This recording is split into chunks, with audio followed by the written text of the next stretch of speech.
All right, ladies, so this is section 4.2.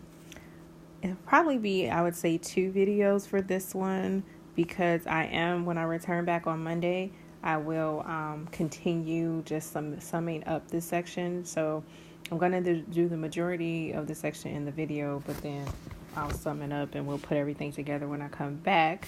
But you need to make sure you have all these notes down because I'm not going to go back over what's in the video. All right.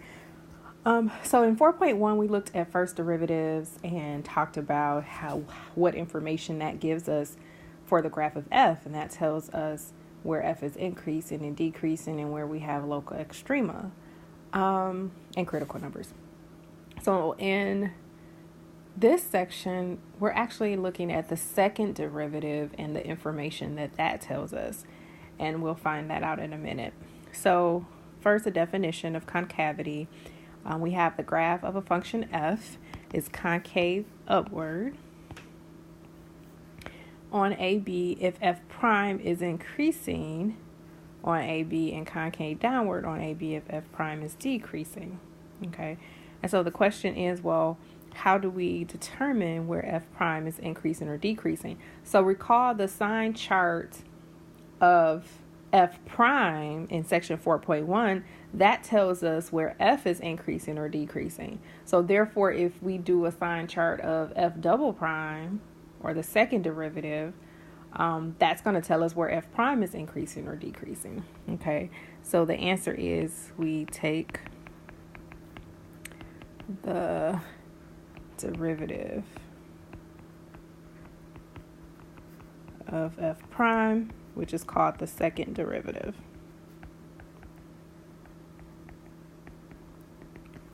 Okay, and so the notation is below for second derivative. We have some function y, f double prime. The notation looks like that with two marks there. Looks like a quotation mark, which is the derivative of f prime of x. Or this notation here is representing taking the derivative, the second derivative with respect to x for the second time. Or you can just say y double prime. Okay, so the notation is similar to our notation for y prime or f prime. All right, well, let's look at this example here. F of x is x squared. Now we know, and I gave you this example just to sort of emphasize the concavity, but you already know the graph of x squared. You know it's a parabola, but we don't really talk about concavity. And when I think of concavity, I think of a smiley face and a frown, and we'll look at that in a minute and I'll tell you what I mean. Okay, so let's take the second derivative to talk about concavity and look at the sign chart. Well, the first derivative is 2x, and then the second derivative is 2. It's a constant, and it's a positive 2, right? So what that tells us is that for all x, f double prime x is going to be greater than or equal to 0. Greater than 0. And so you'll see in a minute, we're going to define it a little more clearly, but that means we're going to be concave up. But we want to know, just because we're concave upward, we still can be increasing or decreasing. It can rise or fall. And so that's where we have to look at the sign chart of f prime to tell us where f is increasing or decreasing, right? So we know from the second derivative that it's going to be concave up. And in this case, we didn't need to do a sign chart because it was all the same, but sometimes we may. Okay, so we see that if we look here at f prime, then the critical numbers would just be 0, right? And we already know the domain for f is all reals. All right, and so the critical number would be the zeros because it's a polynomial. There are no discontinuous or bad points.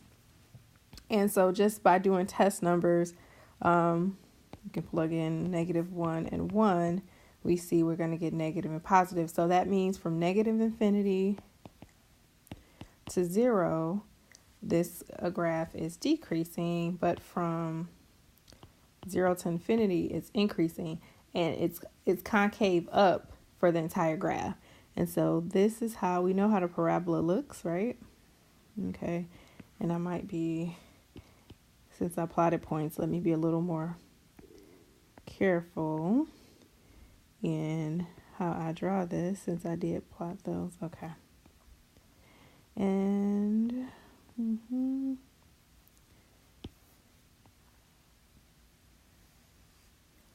okay. So the concavity, you should see that it's concave up. Now, if we look from negative infinity to 0, it's going down, right? So again, think about putting a car on this path, reading it from left to right, it goes down. So it's decreasing, but then from 0 to infinity, it's increasing, but the entire graph is concave up, okay? And so I think of a smiley face for concave up and then a frown for concave down. And then if you dissect it, which we're going to do in a minute, you see that. So you don't have to just look at this now, because I'm on the next slide. It's going to be written out. So this is concave up, but this is going falling or decreasing concave up, and this is increasing concave up.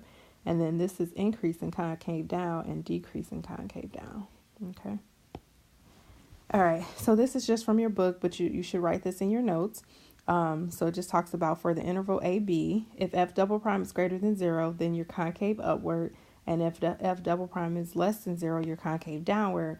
And again, you need a sign chart. But for this example, because our f double prime was a constant, we didn't need a sign chart because all the values will be positive.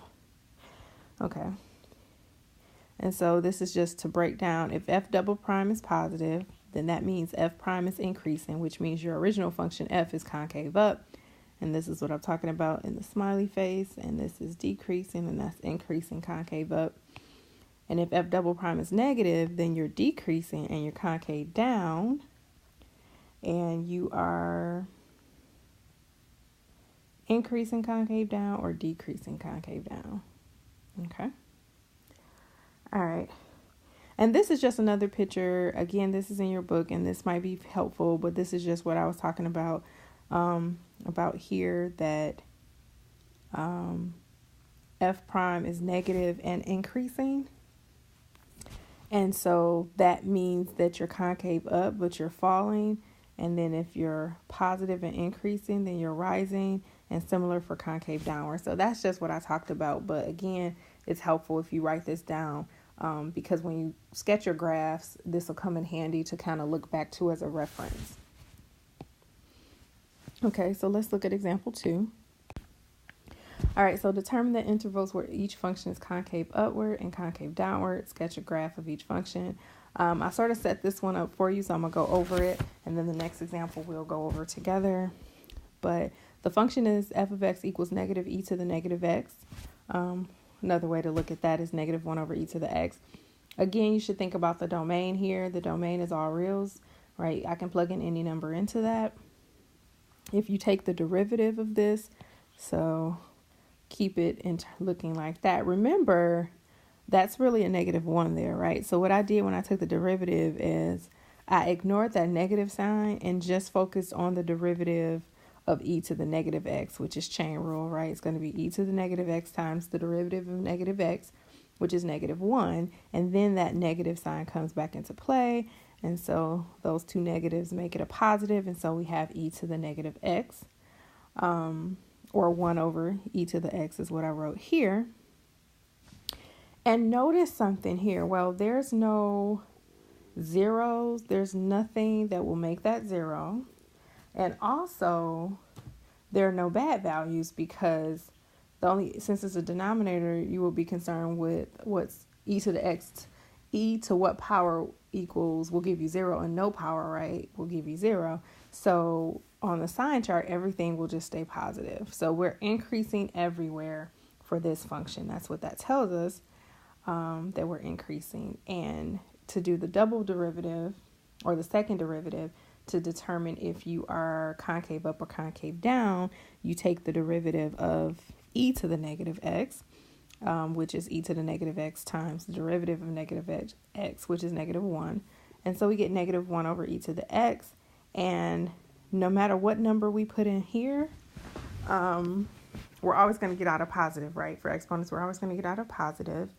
And so since this constant here is a constant negative 1, we're always going to be negative. Okay, so that tells us this graph of f is concave down and increasing. Now, the way that you would figure out how to graph it, because we asked to sketch a graph, is to plot points. But for now, well, and so if you need to plot additional points, you can. Remember, let me put this. So this is our function that we're trying to sketch a graph and learn information about. And what we found out by taking the first and second derivative is that it's increasing everywhere and concave down everywhere. Now, think about what point, a famous point that's on here. Well, if I plug in 0 into this function, what will I get? That's going to be e to the 0, which is going to be 1. So I'm going to get negative 1. So 0, negative 1. So my graph is going through, I know for a fact, 0, negative 1, if this thing will work. And then I'm concave down, but I'm increasing everywhere, and I'm concave down. So again, you may need to plot more points. So if you ask, well, how did you know how this graph is going to look? So it's going to be concave down. It's going through that point. So it's going to look like this. Okay.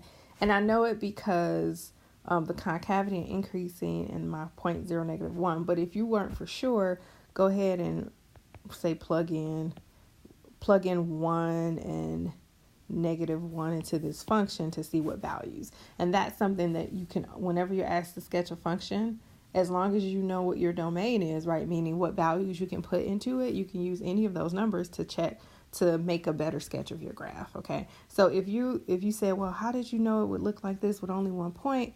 Then I would say, well, just plot additional points to make sure. But that's how the graph is going to look. Okay.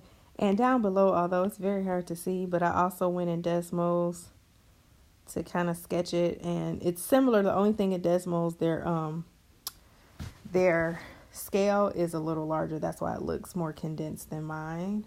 Or is it smaller? I can't remember. But it's the same shape. Okay. Let's look at the next problem. So here we have g of x equals ln of 1 over x. Okay. Now you should remember that the domain is what makes this inside value positive. For this, let me just say, your setup is it's an inequality and you take your inside expression and set it greater than 0. Because this is nonlinear, you would need to do a sign chart to figure out where it's going to be positive. But you can also just sort of use common sense. Just think about this is 1 over x, right? So you want to know, when will that be positive? Well, as long as x is positive, right, then that inside will be positive. So therefore, that's how I knew the domain is x is greater than 0. That's not clear. You would need to do a sign chart to figure that out. But that's your domain, okay? And then for g prime of x, it's 1 over x, so this is chain rule, times the derivative of 1 over x. And so that will become 1 over x simplifies just to x, and then 1 over x, the derivative of it is negative 1 over x squared, which you should double check to make sure I'm right.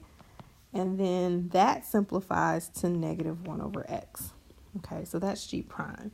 And so if we look at a sign chart for g prime, then we have a bad value, right? We have 0. And remember, this would only be a partition number, right? Not a critical number, because 0 is not in our domain of g. So it would be a partition number. Nevertheless, you should pause the video and see if you can test numbers and see if you can complete the sign chart. Okay. All right. Welcome back. And so you should have received that it's positive to the left of 0 and negative to the right. So that means f is increasing from negative infinity to 0, and it's decreasing from 0 to infinity. It is, let's see, did we do that? So is that negative? Yes. And then that's going to be positive. Okay.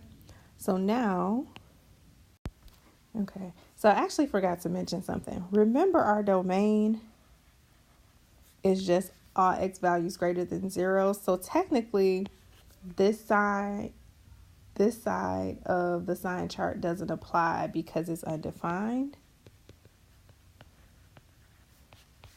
All right, so we only need to look from 0 to infinity. All right, so that tells us we're going to be decreasing everywhere. Okay, so I wanted to clarify that. All right, because our domain is all x values greater than 0, so we don't even have to worry about, we don't have values to the left of that. It's not technically, well, yeah, it's not wrong. Actually, you know what? No. We're going to keep that there because this is the sign chart for G prime, right? And not for G. However, when we're graphing, we need to keep in mind, so erase that out, okay? So this is just like we're in class. I'm not going to do a new video, just erase that. So keep this sign chart complete, but just know when you're graphing, we're only looking for X values from 0 to infinity. Okay, so just keep that in mind. All right, but you can keep the sign chart complete because it can get confusing to know when to complete it or not. So let's keep it complete. All right, so let's do G double prime, or this is G double prime of X, or second derivative. And so we can rewrite this as negative X to the negative 1, right? And so when we take that derivative, it should be 1 over X squared. Make sure you double check to make sure that's correct. And that's G double prime. And 0 again is going to be our partition number. And that's always going to be positive, right? Because X squared would always be positive. That stays positive. So we're going to be concave. I'll say CU to represent concave upward, everywhere. Okay. So, and when we think about the shapes of these, so remember concave up, that's our smiley face, right? And then that's decreasing concave up, and that's increasing concave up. And so how this should look is, if we're looking from the right of 0, then it's going to be decreasing in concave up. So it's going to kind of take on this type of shape, okay? And again, since we just want to sketch it, we don't have to be completely accurate, but just give a nice shape of that, okay? And so now putting that information together, like I said, it's going to be something like that as our shape.